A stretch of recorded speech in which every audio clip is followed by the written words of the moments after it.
Hello everyone, मैं प्रदीप कुमार आगाज IAS institute में आप सभी का स्वागत करता हूं। तो आइए आज के इस वीडियो में हम लोग बात करने वाले हैं विज्ञान एवं प्रौद्योगिकी से रिलेटेड यूपीएससी के प्रीलिम्स और मेंस के लिए आज के जितने भी मोस्ट इंपोर्टेंट टॉपिक है हम आप लोगों के लिए लेकर आए हैं। तो चलिए देखते हैं। तो देखिए, प्रीलिम्स के लिए जो टॉपिक है वो पूरक मुआवजे पर अभिसमय और है परमाणु क्षति के लिए नागरिक दायित्व अधिनियम 2010 और nuclear power corporation of India जिसे एनपीसीआईएल बोलते हैं। तो आइए, और मेंस के लिए जो टॉपिक है वो है असैनिक परमाणु दायित्व कानून प्रावधान और चुनौतियां। तो आइए हम प्रीलिम्स और मेंस के इन सभी टॉपिक के बारे में पूरे विस्तार से चर्चा करते हैं। तो देखिए चर्चा में क्यों है, आइए जानते हैं। वर्तमान में महाराष्ट्र के जैतापुर में 6 परमाणु ऊर्जा रिएक्टर बनाने की योजना,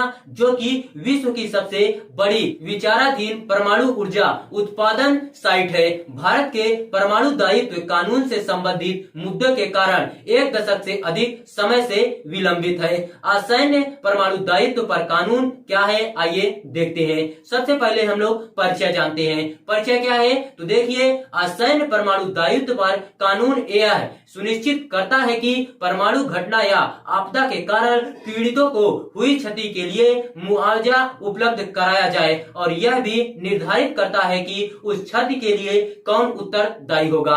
अंतर्राष्ट्रीय सम्मेलन क्या है, आइए देखते हैं। तो देखिए, परमाणु क्षति हेतु आईएईए नागरिक दायित्व पर कई अंतर्राष्ट्रीय कानूनी उपकरणों के लिए डिपॉजिटरी के रूप में कार्य करता है। इनमें परमाणु क्षति के लिए नागरिक दायित्व पर वियना अभिसमय और परमाणु क्षति के लिए पूरक मुआवजे पर अभिसमय शामिल है। न्यूनतम राष्ट्रीय मुआवजा राशि सुनिश्चित करने के उद्देश्य से वर्ष 1997 में पूरक मुआवजा पर व्यापक अभिसमय सीएससी को अपनाया गया था। भारत में वर्ष 2016 में सीएससी की पुष्टि की है।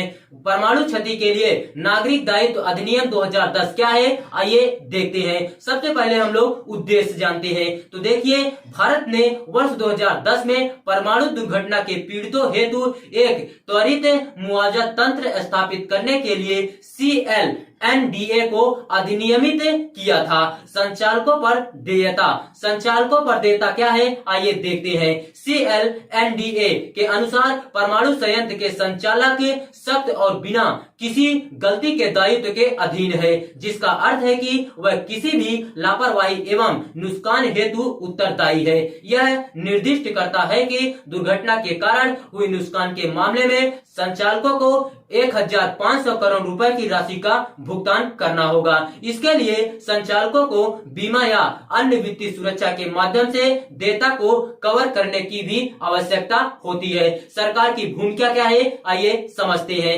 CLNDA अपेक्षा करता है कि यदि नुकसान का दावा 1500 करोड़ रुपए से अधिक है तो सरकार हस्तक्षेप करेगी। इसने सरकारी देयता राशि को रुपए में 300 बिलियन विशेष आहरण अधिकार स्पेशल ड्राइविंग राइट्स SDR के बराबर तक सीमित कर दिया है। आपूर्तिकर्ता देयता उपलब्ध है। यह ध्यान देने की बात है कि वर्ष 1984 में भोपाल गैस त्रासदी हेतु दोषपूर्ण कुर्जे काफी हद तक जिम्मेदार थे। सरकार ने CLNDA में संचालकों की देयता के अलावा आपूर्तिकर्ता देयता को शामिल करने के लिए CSC के प्रावधानों से परे जाकर देयता सुनिश्चित की है। इस प्रावधान के तहत यदि कोई परमाणु घटना दोषपूर्ण उपकरण अथवा सामग्री, खराब सेवाओं या आपूर्तिकर्ता कर्मचारियों के आचरण के परिणाम स्वरूप होती है तो परमाणु संयंत्र का संचालन आपूर्तिकर्ता से संपर्क कर उचित मदद की मांग कर सकता है। नोट, आप लोग नोट कर लीजिएगा।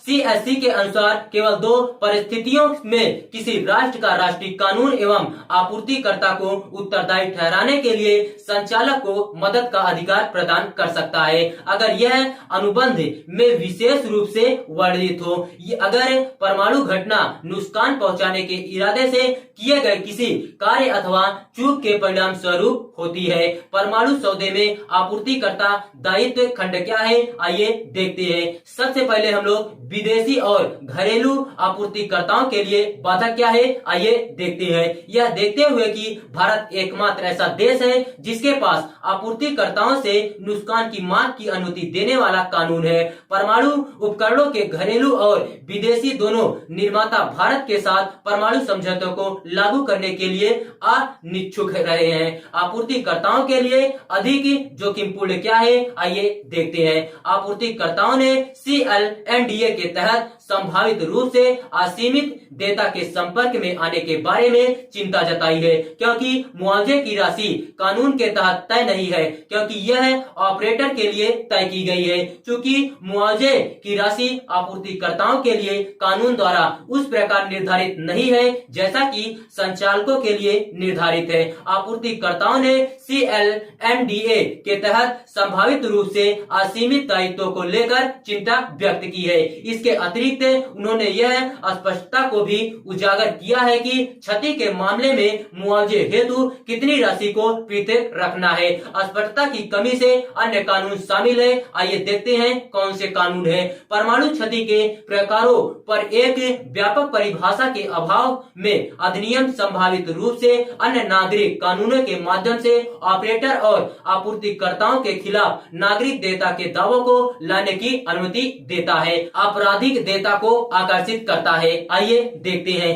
अधिनियम किसी व्यक्ति को इस अधिनियम के अतिरिक्त किसी अन्य कानून के तहत ऑपरेटर के खिलाफ कार्यवाही करने से नहीं रोकता है। यह जहां भी लागू हो ऑपरेटर और आपूर्तिकर्ता के खिलाफ आपराधिक देयता का अनुसरण करने की अनुमति देता है। CLNDA के साथ अन्य समस्याएं क्या है, आइए देखते हैं। सबसे पहले हम लोग मुआवजे पर मौद्रिक सीमा जानते हैं। तो देखिए, अधिनियम एक निश्चित मौद्रिक सीमा तक देयता तय करता है। ऑपरेटरों के लिए 1500 करोड़ रुपए और सरकार के लिए विशेष अधिकार के तहत 300 बिलियन रुपए। इस तरह की सीमा के साथ सबसे बड़ी समस्या ऐसी स्थितियों में पैदा होती है जब नुकसान सीमा से अधिक हो जाता है। अधिनियम स्पष्ट रूप से सीमा से अधिक नुकसान की लागत के संबंध में कोई प्रावधान प्रदान नहीं करता है। करदाताओं पर बोझ, करदाताओं पर बोझ क्या है, आइए देखते हैं। भारत में ये संयंत्र सरकार के स्वामित्व वाले हैं और NPCIL के माध्यम से संचालित होते हैं। अतः ऐसी आपदाओं की क्षतिपूर्ति आम करदाताओं द्वारा वहन की जाएगी। अतिरिक्त लागतों की उपेक्षा, अतिरिक्त लागतों की उपेक्षा क्या है, आइए देखते हैं। चेरनोबिल जैसी विघटित घटनाओं से ज्ञात हुआ है कि परमाणु घटना के लिए दोषी पक्ष को परमाणु अपशिष्ट की सफाई एवं सुनिश्चित निपटान जैसी अतिरिक्त लागतें वहन करनी चाहिए, जो महंगी है तथा इसमें अत्यधिक सावधानी बरतने की आवश्यकता है। हालांकि अधिनियम इन अतिरिक्त लागतों के लिए कोई प्रावधान नहीं करता है, कोई विदेशी अधिकार क्षेत्र नहीं है। आइए देखते हैं। भारत कई विदेशी आपूर्तिकर्ताओं से आपूर्ति करता है जो भारतीय कानून के अनुसार विदेशी समस्याएं हैं।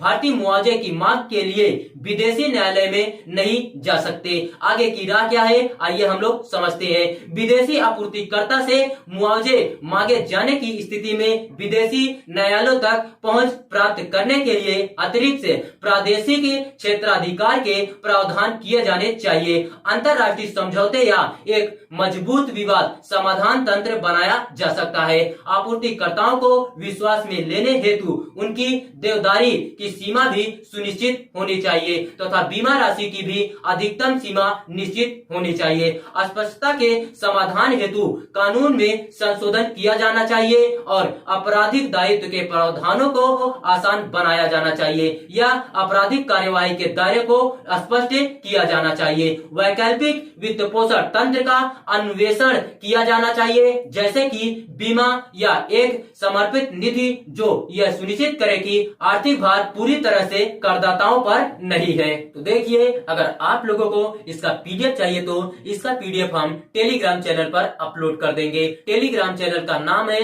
आगाज आईएएस इंस्टीट्यूट और टेलीग्राम चैनल का लिंक हम इस वीडियो के डिस्क्रिप्शन में दे देंगे। आप यहां से भी जाकर टेलीग्राम चैनल को ज्वाइन कर सकते हैं और पीडीएफ डाउनलोड कर सकते हैं।